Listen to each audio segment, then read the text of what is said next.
Welcome back to our channel.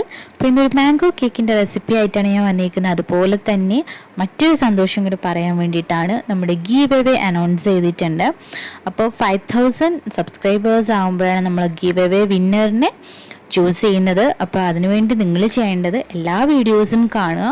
ഈ video മാത്രമല്ല എല്ലാ വീഡിയോസും കാണുക.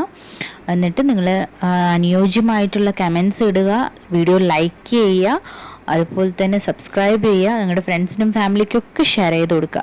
അപ്പോൾ നമ്മൾ കമൻസ് മസ്റ്റാണ്, കാരണം കമൻസിൽ നിന്നാണ് നമ്മൾ വിന്നേഴ്സിനെ സെലക്ട് ചെയ്യുന്നത്.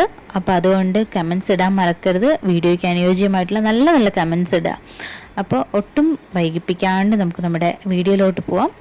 എങ്ങനെയാണ് നമ്മുടെ മാംഗോ കേക്ക് ഉണ്ടാക്കുന്നതെന്ന് നോക്കാം അല്ലേ. അപ്പോൾ ഞാനിവിടെ ഒരു 1 kg കേക്കാണ് ഉണ്ടാക്കുന്നത്. അപ്പോൾ അതിന് വേണ്ടി ഞാനൊരു 3/4 കപ്പ് പഞ്ചസാര എടുത്തിട്ടുണ്ട്. അതിന് നല്ല ഫൈനായിട്ട് നമുക്ക് പൊടിച്ചെടുക്കാം. നല്ലതായിട്ട് പൊടിച്ചെടുത്തിട്ടുണ്ട്. അപ്പോൾ അതിന് ഞാനിങ്ങനെ ഒരു ബൗളിലേക്ക് മാറ്റുവാണ്. അപ്പോൾ നമുക്കതിനൊരു സൈഡിലേക്ക് മാറ്റി വെക്കാം.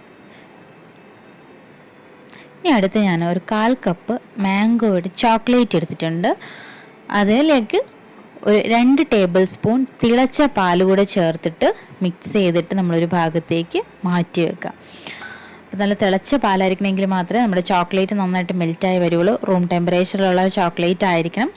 ഇതാണ് ഇതിൻ്റെ ഏറ്റവും ടേസ്റ്റി ഇൻഗ്രീഡിയൻറ്റ്. ഇങ്ങനെ ചെയ്യുമ്പോഴാണ് നമ്മുടെ മാംഗോ കേക്ക് ഭയങ്കര ടേസ്റ്റി ആയിട്ട് കിട്ടുക. പിന്നെ ഒരു ഭാഗത്തേക്ക് നമുക്ക് മാറ്റി വെക്കാം.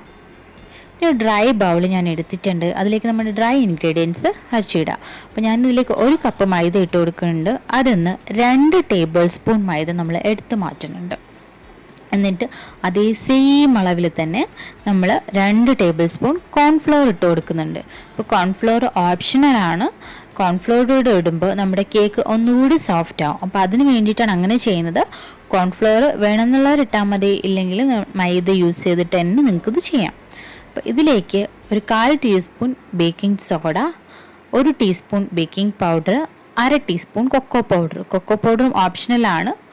ഇത്രയും ഇട്ടിട്ട് നന്നായിട്ട് 3 പ്രാവശ്യം അരിച്ചെടുത്ത് മാറ്റി വെക്കാം. അപ്പോൾ കൊക്കോ പൗഡർ ഉണ്ടെങ്കിൽ മാത്രം ഇട്ടാൽ മതി. പക്ഷേ കൊക്കോ പൗഡർ ഇടുമ്പോൾ ഒരു സ്പെഷ്യൽ ടേസ്റ്റാണ്. അപ്പോൾ അതുകൊണ്ടാണ് ഞാൻ ഇടുന്നത്. എന്നും പറഞ്ഞിട്ട് ഒരുപാട് കൊക്കോ പൗഡർ ഇടണ്ട, 1/2 ടീസ്പൂൺ മാത്രം മതിയാകും.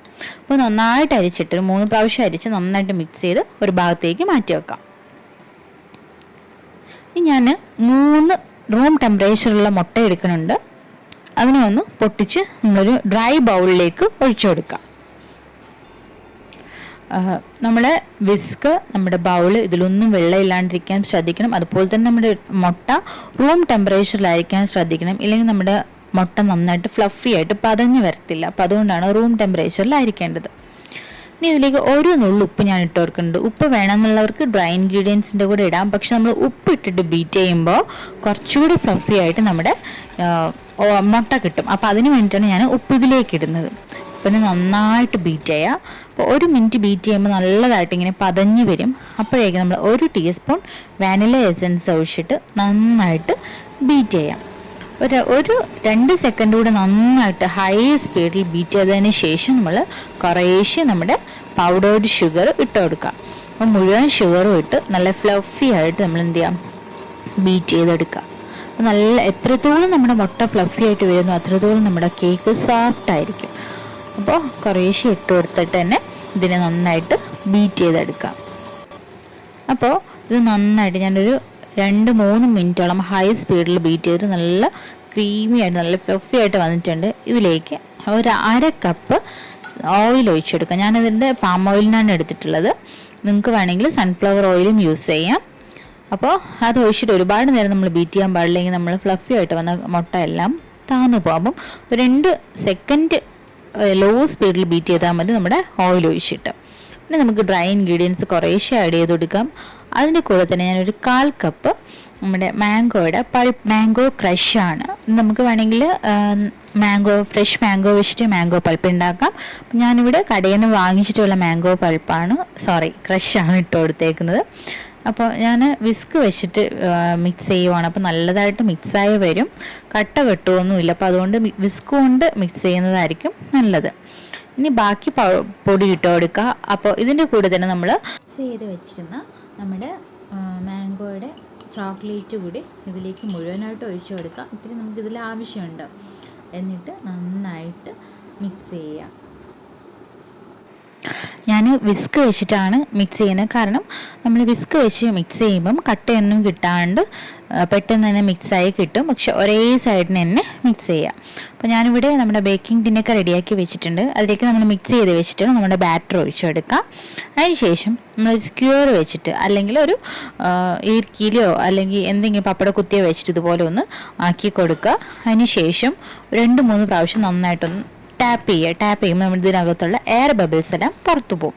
ഇനി ഇതിനെ നമുക്ക് 10 മിനിറ്റ് പ്രീ ഹീറ്റ് ചെയ്ത് വെച്ചേക്കും നമ്മുടെ ഓവനിലേക്ക് ഒരു 40 മിനിറ്റ് ബേക്ക് ചെയ്തെടുക്കാം. അപ്പം എനിക്ക് 40 മിനിറ്റ് ആയപ്പോഴേക്ക് കിട്ടിയിട്ടുണ്ട്. ഓരോരുത്തരുടെ ഓവൻ അനുസരിച്ച് ഇതിന് ചേഞ്ച് ഉണ്ടാകും. അപ്പോൾ നമുക്കിതിനെ ഒന്ന് തണുക്കാൻ വെക്കാം. അപ്പോൾ ഇത് തണുക്കാൻ വെച്ചതിന് ശേഷമാണ് ഞാൻ വിപ്പിംഗ് ക്രീം ബീറ്റ് ചെയ്യുന്നത്. അതുപോലെ തന്നെ നമ്മുടെ ഷുഗർ സിറപ്പ് ഉണ്ടാക്കുന്നതും നമ്മുടെ കേക്ക് തണുക്കാൻ വെച്ചിട്ടാണ്. അപ്പോൾ ഞാനിവിടെ 1 കപ്പ് വിപ്പിംഗ് ക്രീമാണ് എടുത്തേക്കുന്നത്. ഇതിലേക്ക് ഞാനൊരു 2 ടേബിൾ സ്പൂൺ പൊടിച്ച പഞ്ചസാര കൂടി ഇട്ട് കൊടുത്താണ് ബീറ്റ് ചെയ്യുന്നത്. പക്ഷെ എനിക്ക് ഈ ഒരു വിപ്പിംഗ് ക്രീം അത്ര നന്നായിട്ട് തോന്നിയില്ല കേട്ടോ. ഞാൻ നോർമലി പിയോനോ അല്ലെങ്കിൽ വിവോയുടെ വിപ്പിംഗ് ക്രീമാണ് യൂസ് ചെയ്യുന്നത്. പക്ഷേ ഇത് പെട്ടെന്ന് ലൂസായി പോകുന്നു. അത്ര ഫിനിഷിംഗ് ഒന്നും കിട്ടുന്നുണ്ടായിരുന്നില്ല.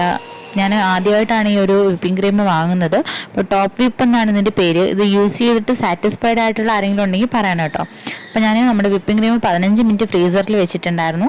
അപ്പോൾ ഇപ്പോൾ നമ്മുടെ കേക്ക് നന്നായിട്ട് ചൂടാറിയിട്ടുണ്ട്. അപ്പോൾ അതിൻ്റെ ടോപ്പ് കുറച്ച് പൊങ്ങിയിരിക്കുന്ന ഭാഗം ഞാനങ്ങ് കട്ട് ചെയ്ത് മാറ്റുവാണ്. എന്നിട്ട് നമ്മുടെ കേക്കിനെ ഒരു 3 ലെയറായിട്ട് കട്ട് ചെയ്തെടുക്കാം. അപ്പോൾ ആ ക്രീം യൂസ് ചെയ്തിട്ടുള്ളവരൊന്ന് പറയണം കേട്ടോ. അപ്പോൾ ഇത് നമുക്ക് ഒരേ നിരപ്പിന് തന്നെ കട്ട് ചെയ്തെടുക്കാം. കട്ടിങ് ഇമ്പോർട്ടൻ്റ് ആണ് കേട്ടോ. അപ്പോൾ എനിക്ക് കട്ട് ചെയ്യുമ്പോൾ ഇപ്പോഴും നേരെ വരാറില്ല. ഇപ്പോൾ പക്ഷെ വലിയ കുഴപ്പമില്ലാണ്ട് കിട്ടിയിട്ടുണ്ട് കേട്ടോ. അപ്പോൾ ഞാൻ 3ഉം ഒരു ഭാഗത്തേക്ക് വെക്കുന്നുണ്ട്. അപ്പോൾ ഞാൻ ആദ്യം വെക്കുന്നത് നമ്മുടെ മുകളിലത്തെ ലെയറാണ് ഞാൻ അടിയിൽ വെക്കുന്നത്. അപ്പോൾ നമ്മുടെ കേക്ക് ബോർഡിലോട്ട് ഞാൻ ഇച്ചിരി വിപ്പിംഗ് ക്രീം പുരട്ടി കൊടുക്കുവാണ്. അതിൻ്റെ മീതേക്ക് ഏറ്റവും മുകളിലത്തെ ലെയറാണ് വെക്കുന്നത്. ഏറ്റവും അടിയിലത്തെ ലെയർ നമ്മൾ ഏറ്റവും മുകളിലാണ് വെക്കുന്നത്. ഇനി ഇതിലേക്ക് നമുക്ക് ഷുഗർ സിറപ്പ് ഒഴിച്ചു കൊടുക്കാം. ഷുഗർ സിറപ്പൊക്കെ എല്ലാവർക്കും അറിയാവുന്നതാണ്. അതുകൊണ്ടാണ് ഞാൻ റെസിപ്പി പറയാത്തത്. അപ്പോൾ എന്തെങ്കിലും ഡൗട്ടുള്ളവർ ചോദിക്കാം കേട്ടോ. അപ്പോൾ ഇനി നമുക്ക് നമ്മുടെ വിപ്പിംഗ് ക്രീം വെച്ചു കൊടുക്കാം.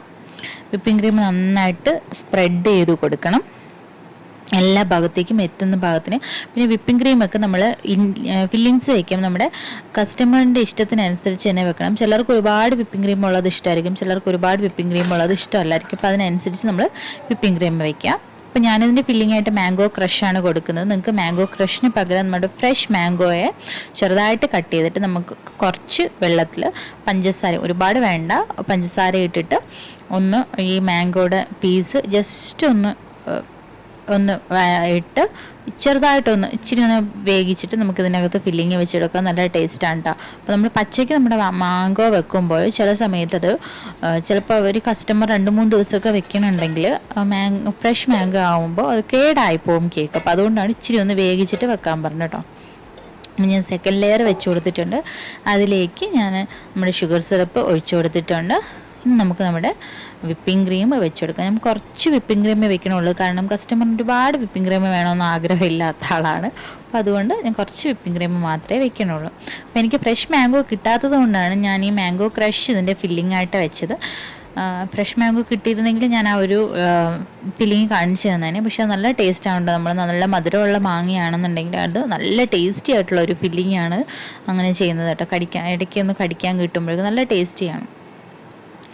ഞാൻ ഫില്ലിങ് നമ്മുടെ മാംഗോ ക്രഷും ഒന്ന് സ്പ്രെഡ് ചെയ്ത് കൊടുത്തിട്ടുണ്ട്. നമ്മുടെ ലാസ്റ്റ് ലെയർ വെച്ച് കൊടുക്കുകയാണ്.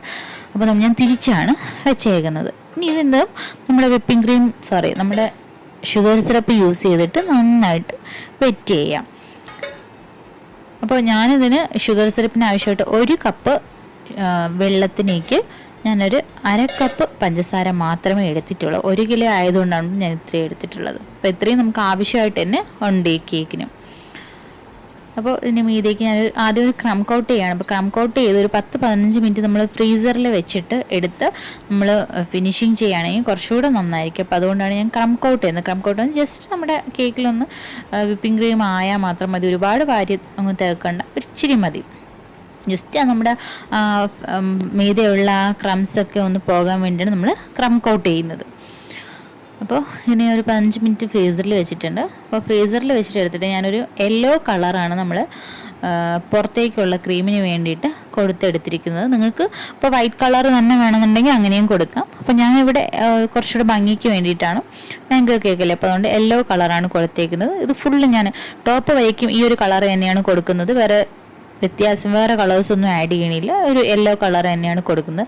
പക്ഷേ അതിൻ്റെ മീതത്തേക്ക് ഞാൻ വൈറ്റ് വിപ്പിംഗ് ക്രീമും കൂടി വെച്ച് കൊടുക്കുന്നുണ്ട്. അപ്പം മീതെ ഒരു യെല്ലോയും വൈറ്റും കൂടെ ചേർന്നിട്ടുള്ളൊരു മിക്സും സൈഡ് ഭാഗത്ത് ഇങ്ങനെ നമ്മൾ യെല്ലോ മാത്രമായിട്ടാണ് വെച്ച് കൊടുക്കുന്നത്. അപ്പം നമ്മൾ പുറത്ത് കൊടുക്കുന്ന കേക്ക് ഇച്ചിരി എന്താ പറയുക, നല്ല കാണാനൊരു ലുക്കൊക്കെ ആയിട്ട് കൊടുത്തു കഴിഞ്ഞാൽ അവർക്ക് വീണ്ടും നമുക്ക് ഓർഡറൊക്കെ കിട്ടാൻ ചാൻസ് ഉണ്ട്. അപ്പോൾ നമ്മൾ ചെയ്ത് കൊടുക്കുമ്പോൾ നല്ല ഭംഗിയായിട്ട് കൊടുക്കാനായിട്ടും ശ്രദ്ധിക്കണം. അപ്പോൾ ഞാനിത് എല്ലാത്തിലും വിപ്പിംഗ് ക്രീം ആക്കിയിട്ടുണ്ട്. ഞാനൊരു കാർഡ് വെച്ചിട്ടാണ്, ഒരു പഴയ ATM കാർഡ് ഉണ്ടായിരുന്നു, അപ്പോൾ അത് വെച്ചിട്ടാണ് ഇങ്ങനെ സ്ക്രാപ്പ് ചെയ്ത് കൊടുക്കുന്നത്. അപ്പോൾ എനിക്ക് നമ്മുടെ ഐസിങ് നൈഫ് വെച്ച് ചെയ്യുന്നതിനേക്കാളും നല്ല പെർഫെക്റ്റായിട്ട് കിട്ടുന്ന ഈ കാർഡ് വെച്ചിട്ട് ചെയ്യുമ്പോഴാണ് കേട്ടോ.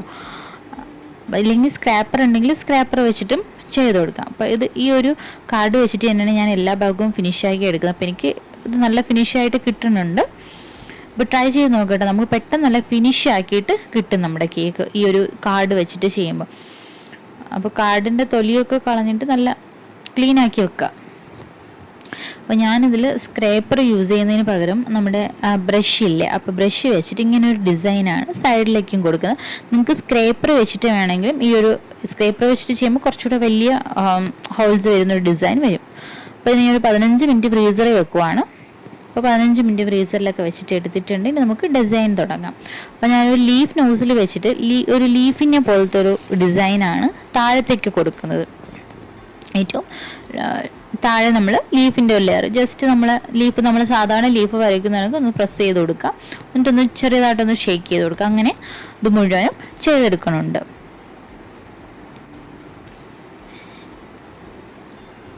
കണ്ടോ, നമ്മുടെ ഫുൾ ഒരു ലീഫ് കവറിങ് ആണ്. പക്ഷേ ഇത് ചെയ്ത് തീരുമ്പോൾ നല്ല ഭംഗിയാണ് കേട്ടോ. അപ്പോൾ ഇതിനകത്തേക്ക് ഞാൻ നമ്മുടെ ഫോണ്ടൻ്റ് വെച്ചിട്ട് കുറച്ച് ഫ്ലവേഴ്സ്, ചെറിയ ഫ്ലവേഴ്സ് കട്ട് ചെയ്തെടുത്തിട്ടുണ്ട്, ഇതിന് വെച്ച് കൊടുക്കണുണ്ട്. അപ്പോൾ ഈ ഫോണ്ടൻ്റിൻ്റെ വീഡിയോ ഞാൻ അപ്ലോഡ് ചെയ്യാം കേട്ടോ. നല്ല എളുപ്പമാണ് ഇതൊക്കെ ചെയ്യാനായിട്ട്. അപ്പോൾ ഞാനിത് അപ്ലോഡ് ചെയ്യാവേ. അപ്പോൾ ഫുൾ ഞാനിങ്ങനെ ഒരു ഫ്ലവർ വെച്ചിട്ട് ഡെക്കറേറ്റ് ചെയ്തിട്ടുണ്ട്.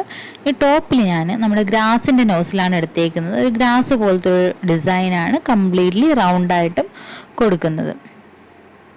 നമ്മുടെ ടോപ്പ് ഫിനിഷ് ആയിട്ടുണ്ട്. ഇനി ഇതിൽ ഞാൻ കുറച്ച് ഫോണ്ടൻറ്റിൻ്റെ ഫ്ലവേഴ്സ്, ചെറുതും വലുതുമായിട്ടുള്ള കുറച്ച് ഫ്ലവേഴ്സ് ഇങ്ങനെ റെഡിയാക്കി വെച്ചിട്ടുണ്ടായിരുന്നു. അപ്പോൾ ഇതിനകത്തേക്ക് വെച്ചിട്ട് ഒന്ന് ഡിസൈൻ ചെയ്ത് എടുക്കണമുണ്ട്. ചെറിയ ഫ്ലവറും വലിയ ഫ്ലവറും ഒക്കെ ഉണ്ട്. അപ്പം ഇനി നമുക്കിതിലേക്ക് പേര് വെച്ച് കൊടുക്കാം. ഞാൻ പേര് വെച്ചപ്പോൾ തിരിഞ്ഞു പോയി, പിന്നെ ഞാനെടുത്ത് മാറ്റി വെച്ചു. പിന്നീടാണ് ശ്രദ്ധിച്ച് അങ്ങോട്ടും ഇങ്ങോട്ടും മാറിപ്പോയതൊക്കെ. ജോയിൽ നിന്നാണ് പേര് മാറിപ്പോയി. അപ്പോൾ ഇത് വെക്കുമ്പോൾ എപ്പോഴും ശ്രദ്ധിച്ച് വെക്കുക, നെയിം വെക്കുമ്പോൾ. ഞാനിതും ഫോണ്ടനിൽ കട്ട് ചെയ്തിട്ടിട്ടുള്ളതാണ് ഈ നെയിമും. ഇനി ഞാൻ ഫോണ്ടനിൽ തന്നെ ഉണ്ടാക്കിയ ഒരു റോസ് ഫ്ലവറും കൂടെ വെച്ച് കൊടുക്കുകയാണ് ഒരു ഭംഗിക്ക് വേണ്ടിയിട്ട്. ഇനി ഞാൻ ഇതിൽ ഹാപ്പി ബർത്ത്ഡേ എന്ന് എഴുതി കൊടുക്കുന്നില്ല, അതിന് പകരം ഒരു ടോപ്പറാണ് വെച്ച് കൊടുക്കുന്നത്. നമ്മുടെ കേക്ക് ഫിനിഷ് ആയിട്ടുണ്ട്. ഇത്രയേ ഉള്ളൂ നമ്മുടെ കേക്കിൻ്റെ ഡെക്കറേഷനും ഒക്കെ. നല്ല സിമ്പിളായിട്ട് നല്ല ഭംഗിയായിട്ട് നമുക്ക് ചെയ്തെടുക്കാൻ പറ്റി. അപ്പോൾ എല്ലാവരും ഈ ഒരു റെസിപ്പി ഒന്ന് ട്രൈ ചെയ്ത് നോക്കുക. അപ്പം ഗീവ് അവേക്ക് പങ്കെടുക്കുന്ന കൂട്ടുകാർ മറക്കാതെ വീഡിയോയ്ക്ക് നല്ല കമൻറ്റ്സ് ഇടുക. ഒരാൾക്ക് എത്ര കമൻറ്റ് വേണമെങ്കിലും ഇടാം, പക്ഷേ ഡിഫറെൻ്റ് ആയിട്ടുള്ള കമൻ്റ് ആയിരിക്കണം കേട്ടോ. അപ്പോൾ ഈ കമൻറ്റിൽ നിന്നാണ് നമ്മുടെ വിന്നറിനെ സെലക്ട് ചെയ്യുന്നത്. അപ്പം വീഡിയോ ഇഷ്ടപ്പെട്ടിട്ടുണ്ടെങ്കിൽ ലൈക്ക് ചെയ്യുക, ചാനൽ സബ്സ്ക്രൈബ് ചെയ്യുക, കൂടാതെ നിങ്ങളുടെ ഫ്രണ്ട്സിനും ഫാമിലിക്കും ഒക്കെ ഷെയർ ചെയ്ത് കൊടുക്കുക. അപ്പോൾ നിങ്ങളുടെ ഫീഡ്ബാക്ക്സ് ആണ് വീണ്ടും വീണ്ടും നമുക്ക് പുതിയ നല്ല വീഡിയോസ് ചെയ്യാനുള്ള ഇൻസ്പിറേഷൻ. അപ്പം ഫീഡ്ബാക്ക്സ് ഉറപ്പായിട്ടും അറിയിക്കുക. ഉടനെ തന്നെ ഒരു പുതിയ നല്ലൊരു വീഡിയോ ആയിട്ട് കാണാം. അതുവരേക്കും ബൈ ബൈ, ടേക്ക് കെയർ.